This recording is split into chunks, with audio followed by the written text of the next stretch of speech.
ಬೆಂಗಳೂರಿನ ರಸ್ತೆಗಳಿಗೆ 2,000 ಕೋಟಿ ರೂಪಾಯಿ ಘೋಷಣೆ ಮಾಡಿದ್ದಾರೆ ಡಿ.ಕೆ. ಶಿವಕುಮಾರ್.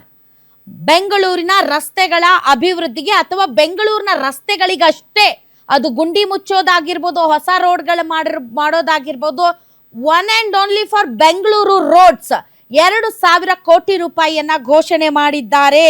ಸೊ ಇನ್ನು ಎ ಖಾತಾದಿಂದ ಬಿ ಖಾತಾದಿಂದ ಎ ಖಾತಾಗೆ ಇದು 6ನೇ ಗ್ಯಾರಂಟಿ ಅಂತಾನೂ ಕೂಡ ಅವರು ಪ್ರಸ್ತಾಪ ಮಾಡಿದ್ದಾರೆ. ಇನ್ನು ಬಹಳ ದೊಡ್ಡದಾದ ಇನ್ನೊಂದು ಸಮಸ್ಯೆ, ಈ ಹಿಂದೆ ಸಿದ್ದರಾಮಯ್ಯನವರ ಸಂಪುಟದಲ್ಲಿ 8 ಬಾರಿ ಚರ್ಚೆ ಮಾಡಿದ್ದೀವಿ.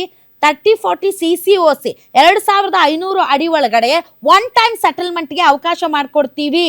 ನೀರು ಮತ್ತು ವಿದ್ಯುತ್ ಕಲ್ಪಿಸಿ ಕೊಡ್ಬೇಕಾಗಿರೋದು ನಮ್ಮ ಕರ್ತವ್ಯ. ಆದ್ದರಿಂದ 31 ಲಾಸ್ಟ್ ಮಂತ್ 31ರವರೆಗೆ ಅರ್ಜಿ ಸಲ್ಲಿಸಿರುವವರ 2,500 ಅಡಿ ಒಳಗಡೆ ಒನ್ ಟೈಮ್ ಸೆಟಲ್ಮೆಂಟ್ಗೆ ಅವಕಾಶ ಮಾಡಿಕೊಡ್ತೀವಿ ಅಂತ ಇವತ್ತು ಫಸ್ಟ್ ಕ್ಯಾಬಿನೆಟ್ ಆದ ಮೇಲೆ ಘೋಷಣೆ ಮಾಡಿದ್ದಾರೆ ಡಿ.ಕೆ. ಶಿವಕುಮಾರ್ ಅವರು.